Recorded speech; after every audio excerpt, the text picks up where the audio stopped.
Assalamualaikum warahmatullahi wabarakatuh.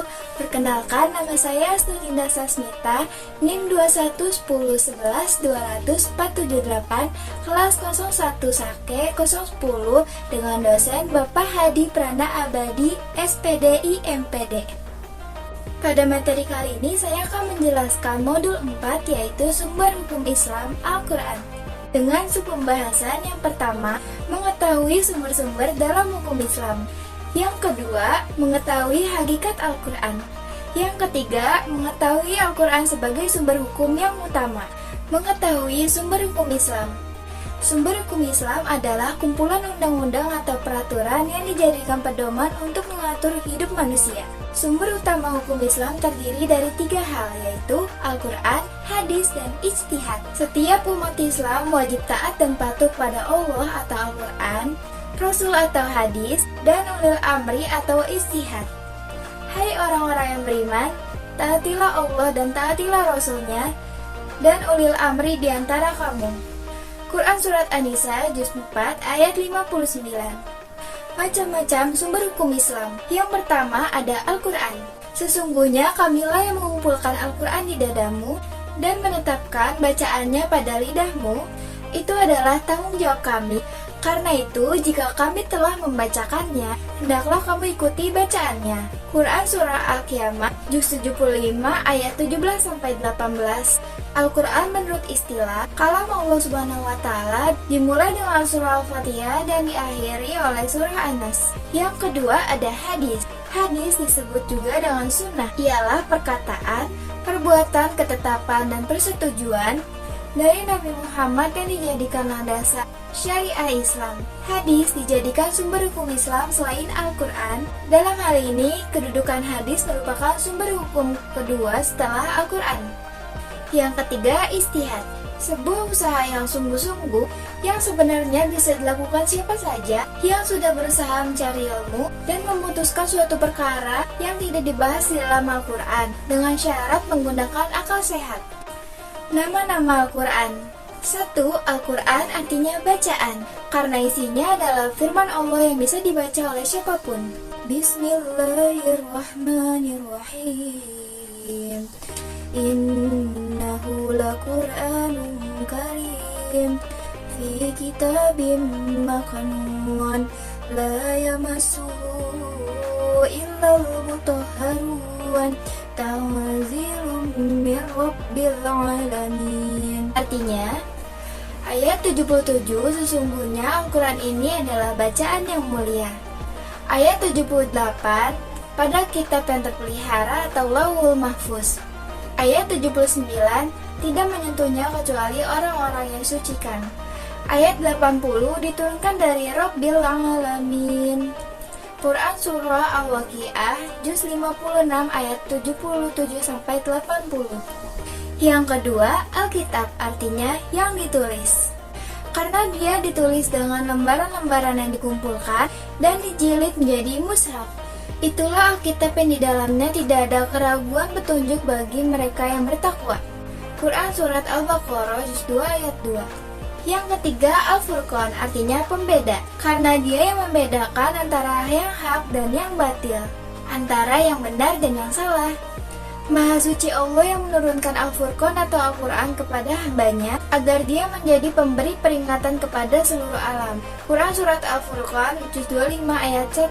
Yang keempat, Az-Zik, artinya peringatan dari Allah Subhanahu wa Ta'ala bagi orang yang ingkar dan durhaka kepadanya. Al-Quran ini adalah peringatan bagi orang-orang yang bersamaku dan bagi orang-orang yang sebelumku. Sebenarnya kebanyakan mereka tiada mengetahui yang hak karena mereka berpaling. Quran Surat Al-Anbiya, Juz 21, ayat 24. Isi kandungan Al-Quran. Al-Quran pertama kali turun kepada Nabi Muhammad SAW ketika sedang bersemedi atau tahanus. Di Gua Hiro tanggal 17 Ramadan, Al-Quran diturunkan selama 22 tahun, 2 bulan, 22 hari. Dengan perincian 12 tahun, 5 bulan hari diturunkan di Mekah, dan 9 tahun, 9 bulan, 9 hari diturunkan di Madinah. Al-Quran terdiri dari 30 juz, 114 surat, 554 ruku, dan 6236 ayat. Diturunkan secara berangsur-angsur atau bertahap. Dan berikutnya ada akidah. Akidah ialah tuntunan yang berkaitan dengan keimanan kepada Allah Subhanahu wa taala, malaikat-malaikat, kitab rasul, hari kiamat, takdir, surga, neraka, dan jin. Ilmu yang mempelajari keimanan yaitu tauhid. Yang kedua ada ibadah, yaitu tuntunan yang berkaitan dengan amaliyah, khususnya ibadah mahda, yaitu ibadah yang berhubungan langsung dengan Allah Subhanahu wa taala, seperti sholat, puasa, zakat, dan haji. Sementara ilmu yang mempelajarinya disebut ilmu fikih. Yang ketiga ada akhlak, yaitu tuntunan yang berkaitan dengan moral atau perilaku manusia, baik sebagai makhluk individu maupun makhluk sosial. Misalnya akhlak terhadap orang tua dan bertamu atau bertetangga ke saudara. Yang keempat ada muamalah, yaitu tuntunan yang berkaitan dengan hubungan sesama manusia dan manusia dengan alam sekitarnya. Contohnya hukum perkawinan atau munakahat, marawis, jual beli, dan perjanjian. Isi kandungan Al-Quran. Berikutnya masih ada kisah, yaitu kisah umat yang taat seperti Ashabul Kahfi dan Ratu Sabak dan kaum durhaka seperti kaum Nabi Nuh, kaum Samud, kaum Ad, Fir'aun, Namrud, dan lain-lain. Juga kisah tentang masa depan surga dan neraka. Berikutnya ada janji dan ancaman. Janji pahala bagi orang yang mau percaya dan mengamalkan isi Al-Quran, dan ancaman bagi orang yang mengingkari. Ayat Al-Quran banyak berisi tentang himbauan agar manusia mengembangkan ilmu pengetahuan dan teknologi, seperti kedokteran, farmasi, pertanian, dan astronomi, yang bermanfaat bagi kemajuan dan kesejahteraan umat manusia. Selanjutnya, fungsi Al-Quran. Yang pertama, sebagai sumber dari segala sumber hukum atau masdarul hukum. Sesungguhnya aku telah meninggalkan bagi kalian dua perkara. Dengan berpegang pada keduanya, kalian tidak akan tersesat selamanya, yaitu kitabullah dan sunnahku. Hadis riwayat Al-Hakim dan Al-Darqutni. Yang kedua, sebagai pedoman hidup. Sesungguhnya kamilah Allah yang menurunkan peringatan Al-Quran itu, dan sesungguhnya kami pula lah yang akan menjaganya. Quran Surat Al-Hijr 15:9. Yang ketiga, sebagai mukjizat besar. Tujuan mukjizat untuk mengalahkan tipu daya penentang dakwah pada waktu itu.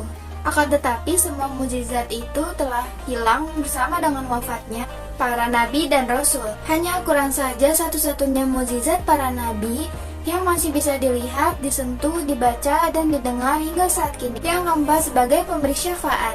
Bacalah Al-Quran, sebab Al-Quran akan datang pada hari kiamat sebagai sesuatu yang dapat memberikan syafaat atau pertolongan kepada orang yang mempunyainya dan membacanya. Hadis riwayat Muslim.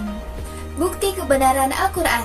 Yang pertama, Al-Quran memiliki kehebatan isi maupun kehebatan bahasa yang tidak dapat ditiru oleh siapapun, apalagi dikalahkan. Orientalis HARGIB mengatakan bahwa tidak ada seorang pun dalam 1500 tahun ini telah memainkan alat bernada nyaring yang demikian mampu dan berani, dan demikian luas getaran jiwa yang diakibatkannya seperti yang dibaca Muhammad atau Al-Quran. Demikian terpadu dalam Al-Quran keindahan, bahasa, ketelitian, dan keseimbangannya, dengan kedalaman makna, kekayaan dan kebenarannya, serta kemudahan pemahaman dan kehebatan kesan yang ditimbulkannya. Yang kedua, Al-Quran menerangkan beberapa ramalan tentang peristiwa yang belum terjadi, kemudian betul terjadi, sebagaimana yang diramalkannya. Misalnya, ramalan Al-Quran tentang kemenangan Romawi dan peperangan melawan Persia. Yang ketiga, dalam Al-Quran banyak terdapat ayat-ayat ilmiah, yaitu ayat-ayat yang mengandung ilmu pengetahuan dan dapat dibuktikan melalui penelitian-penelitian ilmiah. Dan barang siapa yang dikehendaki Allah kesesatannya, niscaya Allah menjadikan dadanya sesak lagi sempit, seolah-olah ia sedang mendaki ke langit. Quran Surat Al-An'am Juz 6 ayat 125. Sekian penjelasan dari modul 4 sumber hukum Islam, yaitu Al-Quran. Wassalamualaikum warahmatullahi wabarakatuh.